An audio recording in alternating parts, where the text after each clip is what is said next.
down to the little people's level. Well, good afternoon, everyone. Hey. To General McConville, all the distinguished guests who have been recognized, thank you all so much for being here this afternoon. To all of my comrades, family, and friends, what a great day to be a soldier. Hooah! First, I'd like to give honor to God for waking me up this morning and bringing me to this place to be with you.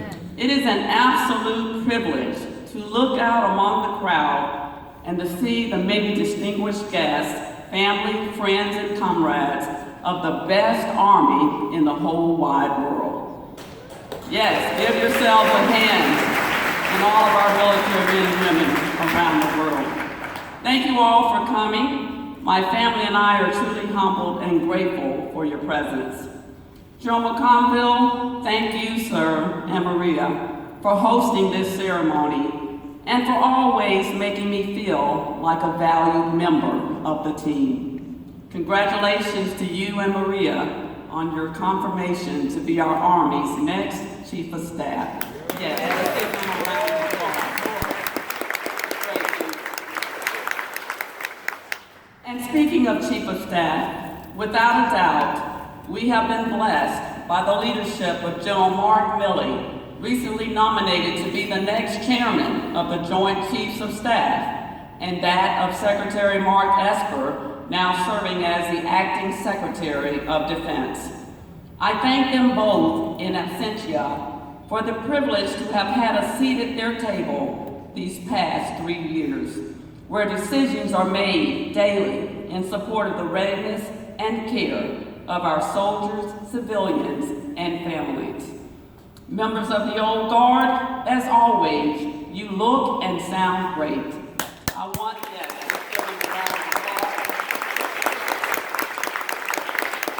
want to thank each of these men and women standing before us today for preserving the very best traditions of our Army and for being the outstanding, committed, and professional soldiers and leaders that they are. We're definitely blessed to have them. While you honor me today, and my family and I are profoundly grateful and humbled for your presence, in my view, this ceremony is more than just about me. It is a tribute to the many, many people who have coached, taught, trained, encouraged, mentored, and inspired me during my amazing Army journey. A journey that was to last a mere 4 years and not a day longer. Oops. But as many of you have heard me say, something happened along the way. Not only did I fall in love with a lieutenant from South Carolina named PJ, as the vice told you, I fell in love with this vocation called the U.S. Army, and I have been the better for it. To that end, I want to honor and thank each of you who have come today, and those who couldn't come, and those whose lives have touched mine in a profound way. Thank you for molding and shaping a younger version of myself, a native of Troy, Alabama, population 23,000, into this daughter, sister, wife, mother, Army leader, and soldier for life. Indeed, I stand proud today as the daughter of an enlisted man, an Army medic and first sergeant, and his bride, my mom. My parents were married for 54 years before death parted them. I miss my dad, the old Sarge, as he was affectionately called, and my mom. But today I'm hopeful that they are looking down smiling, knowing that this 3-star general is the manifestation of their love and devotion, and I am forever grateful for the foundation, life lessons, and values they instilled in me nearly 60 years ago. I cherish the love, support, and positive home environment my parents provided to my siblings and me while growing up. without doubt, I'll feel their presence every single day. I want my brothers, Danny and Mickey, my sisters, Falon and Faye, to know how much I love and adore you all. Your love and support has sustained me in a mighty way.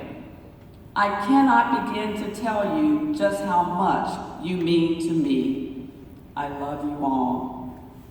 To my extended family, aunts, uncles, cousins, my in-laws and other relatives who are here today, thank you for your unceasing love, support, and positive spirit that sustained me and always made me feel like I could accomplish anything.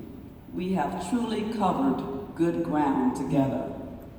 And to the round-headed man from South Carolina, the one who came into my life driving an Audi 4000, brand new, smelling and looking good, ladies, a Kappa man named PJ. I love you, I love you, I love you.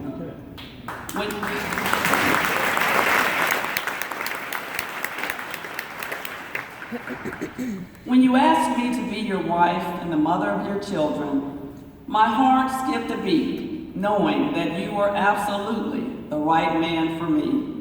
I remain so grateful to God for the blessing of our union for nearly 36 years. Thank you for sharing this amazing journey with me. It simply wouldn't be possible without you. Thanking you for completing me in every way. I say I love you.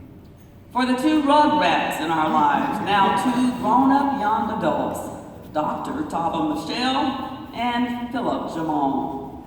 Thank you for being the love of our lives and adding so much pleasure and adventure to our world. I've often told you both that, and you'll remember this, you're not the boss of me. Well, the truth is, you have an awful lot of influence, and that is a good thing. We're so very proud of both of you and are continually excited for each of your journeys that lie ahead.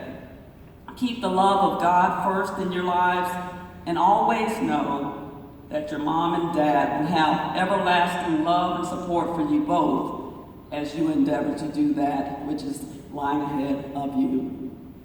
To the women of Delta Sigma Theta Sorority Incorporated. Many of them are here wearing my favorite color and the colors of our sorority, red. You probably have seen them. Thank you for your unwavering love, your sisterhood, and friendship since 1978, when in college I was inducted to our beloved sorority.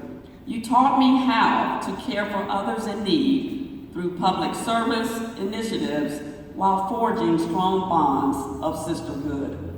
I am truly grateful for each of you who have come to share this occasion and those who continually encourage our nation's citizens in words, deeds, and actions. Without doubt, you're an integral part of my life, and I thank you for sharing this journey with me. I must also thank the men of Kappa Alpha Psi fraternity, PJ's beloved fraternity, and fellow Greeks who have supported PJ and I throughout our life together. It means so much to have you all here. Thank you all. In the words of the 26th Army Chief of Staff, General Creighton Abrams, these 38 years as a soldier have truly been an affair of the heart. Someone once asked me, when did you know that you would stay in the Army beyond the 4 years I had declared? Well, it became very obvious to me that I was hooked on the military at year 6. We were stationed at Fort Bragg, North Carolina. I told PJ then that this work is kind of exciting, and I'm not quite ready to get out just yet. So I think I'll just stay a while longer. Well, that original 4-year battle cry became 10 years, 20, 38 years. My, where does the time go? It's hard to call it work when you love it so much. and when you're fulfilled in so many ways, accomplishing multi-missions around the globe, all while serving with a team of teams who make a positive difference in the lives of thousands, and I dare say tens of thousands of people around the world. That sense of purpose and fulfillment truly emanates from the amazing people I've had the privilege to team with, subordinates, peers, and seniors alike, who give their all to every mission and assignment given them, seeking little in return but for the opportunity to serve their country at home and places abroad. Without doubt, I have truly been blessed. From my Army home at Fort Lee, Virginia, where my Army journey began, to Fort Lewis, Washington, where I met and married the love of my life. From Fort Bragg, North Carolina, where our tempo runs high and Tava was born, to Germany, where we added a cuckoo clock and son Philip to the fold. Throughout every assignment, family and friends, you are represented in this hall today. Fort Lee, Lewis, Bragg, Hood, White Sands Missile Range, Warren, and Detroit, Michigan, Washington, D.C., overseas locations in Mannheim and Heidelberg, Germany, Korea, Honduras, Guantanamo Bay, Cuba, Kuwait, and Afghanistan.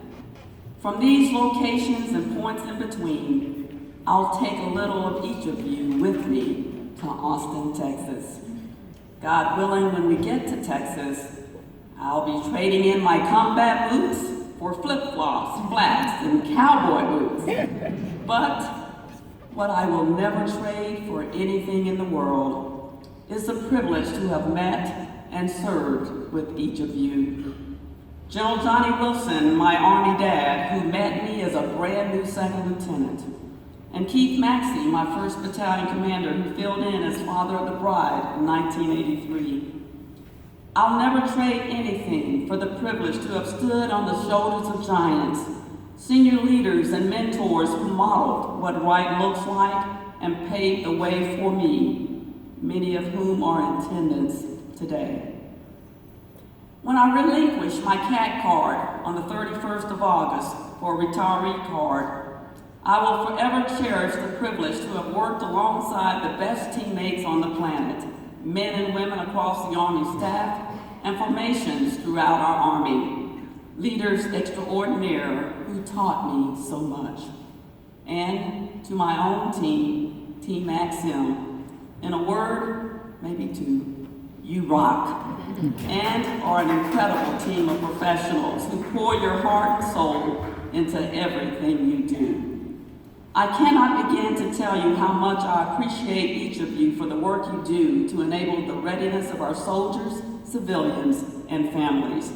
Thank you for 3 great culminating years with me. I will never forget any of you, and I look forward to seeing you along life's trails.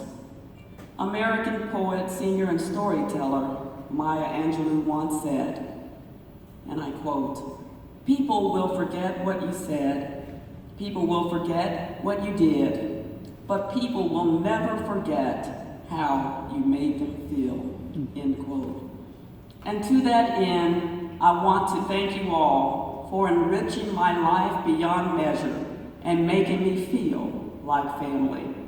Your kind spoken words, cards, letters, prayers, emails, text messages, and phone calls were a priceless source of encouragement and inspiration when I received them, and just what I needed along this journey. I hate goodbyes, so I won't say it now. Just so long until we meet again. Once a soldier, always a soldier. Soldier for life.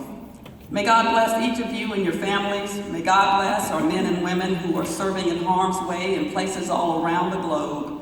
May we vow never to forget our fallen comrades, our wounded warriors, and those not yet accounted for. And may God continue to bless these, the United States of America. This is the Army's Assistant Chief of Staff for Installation Management number 14, signing off the net.